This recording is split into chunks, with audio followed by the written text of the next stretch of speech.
So today for our practical session, we will discuss a technique that is density gradient centrifugation.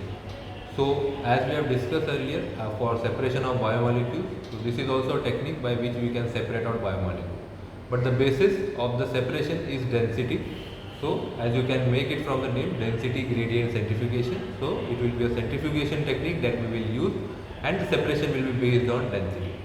So now, as we have said, the separation will be based on density. So we will have to use, we need to use certain molecule that will form a density gradient. Okay. So the molecule that we will use over here is sucrose, and we will, for today's session, we will try to separate out E. coli and yeast cells from each other depending on their density. Okay. So over here the requirements will be different concentrations of sucrose solution that we have prepared over here. You can see. So it is from 70% of sucrose to 10% of sucrose. This is 70% solution. I have labeled the tube and then I have prepared 10 ml of the solution, that is 70%. So similarly this is 60%, this is 50%, and 40, 30, 20 and 10%. Okay. The other set of requirement that I will need is basically the yeast and the E. coli cells. Okay. So I have prepared a suspension of both of them, and then I have made a mixture of it. So now this is a mixture of both E. coli and yeast cells that we will try to separate out using our technique, that is density gradient centrifugation. So as we have seen earlier, this is our centrifuge tube with the gradings on it for the ml. Okay.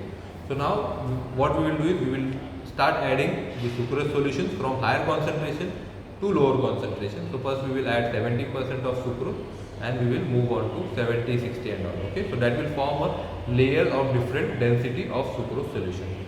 So now we will start adding. So now I am adding 70% of sucrose. So we will add 1 ml of yeast solution to the centrifuge tube. Okay. So while adding it to the centrifuge tube, the care that you should take is we cannot add it directly to the test tube, but then we will have to add it along with the wall. So along with the wall means we will have to keep the tip of my pipette on the wall of the test tube, and then slowly I will have to release the solution. Now why we have to do this is because the solution with the different density. Okay. So if we will add it abruptly, okay, on each other, so that can mix the solutions. Okay. So we will not get layers of it, so that will mix the density and the density will not be in a separate form. So if we will add it slowly, so we will get distinct layers of different densities. Okay. So now I am adding the sucrose with 60% of the solution. Okay. So now I will add 1 ml of, you can see it is going along with the wall, okay, drop by drop, so that it doesn't mix. Okay. And we get distinct layers of different densities. Okay. So higher the concentration, higher the density in case of sucrose. So we have prepared different concentration of sucrose that will, so along with the concentration, the density will also increase. So now after 60, now I will add 50% of sucrose solution to it. Okay.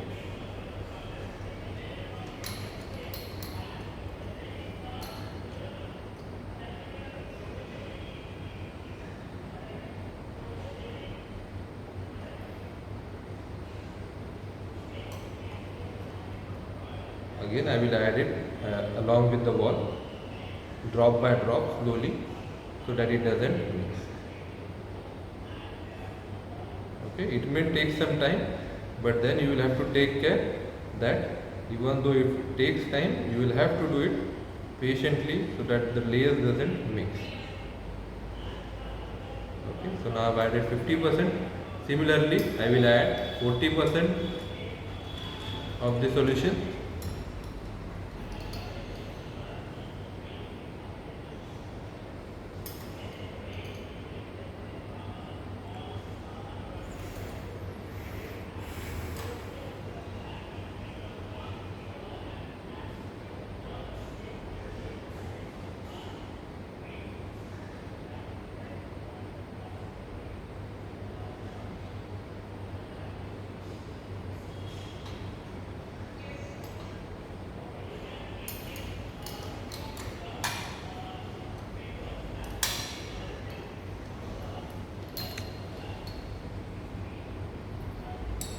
now this is 30% solution that I am adding to it.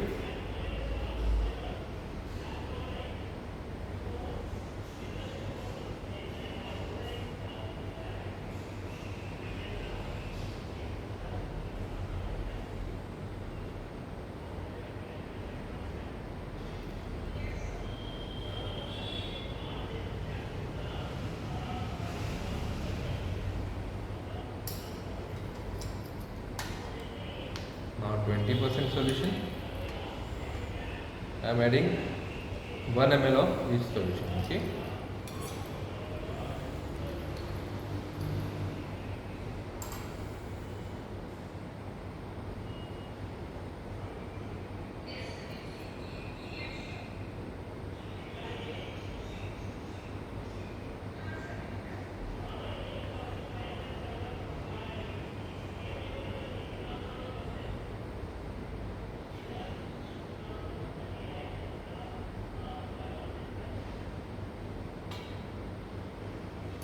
Now we will add 10% solution, that will be the lowest density solution. Okay, that will come at the top.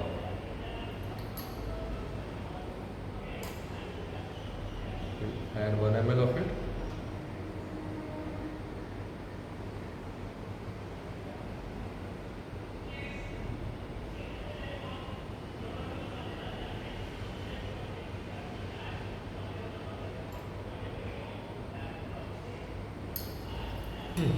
Go.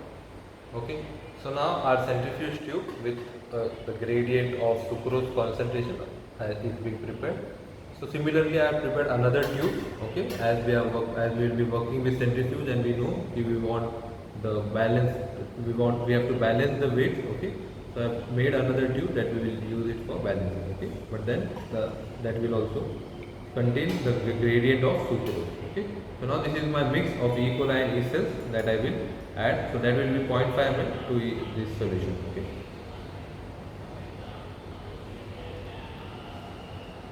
So we'll add 0.5 ml to each tube, but then it will also go through the wall of the test tube. Okay. So I will keep it against the wall of the tube, and then slowly I will start adding. I will release it in the tube so that it slowly moves in the solution. Okay, so that will be 0.5 ml.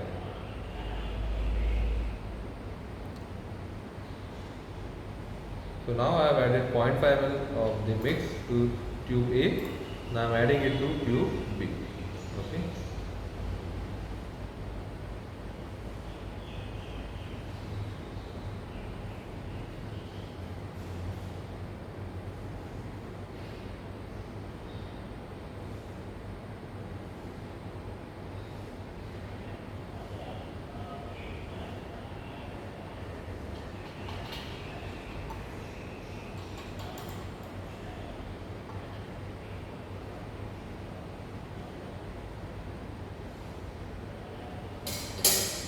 Okay, so now I've added the cultures to both the tube, and we will now move to the centrifuge tube, to the centrifuge machine, and we will try to we will separate it.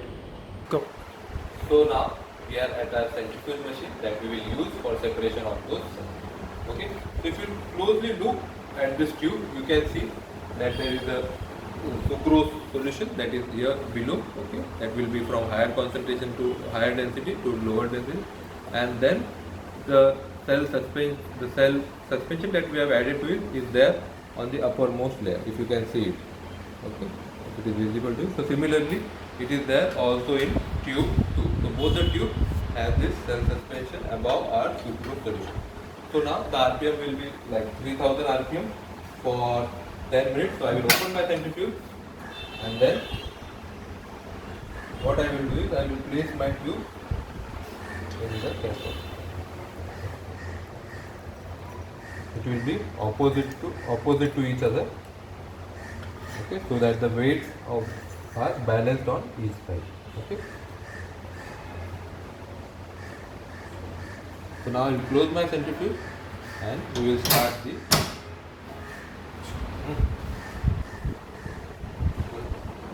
Oh. So now our centrifugation is done. We have removed our centrifuge tube, and you can see over here there are two distinct layers which are formed. The one layer is over here and the second layer is above over here. Okay, so both this E. coli and yeast cells, they have been separated out. So now depending on the density, okay, so they will get immersed or embedded in the density in which they are equally present. Okay, so you can see that as one of this cell, that is E. coli, is over here, and yeast will be over here in this layer. Okay, as yeast will be more denser, so it will tend to settle on the lower part. Okay, so I hope you can see them distinctly in the test tube, in the centrifuge tube. Okay, so this is how you can use density gradient centrifugation method for separation of different biomolecules or different type of cells depending on their density.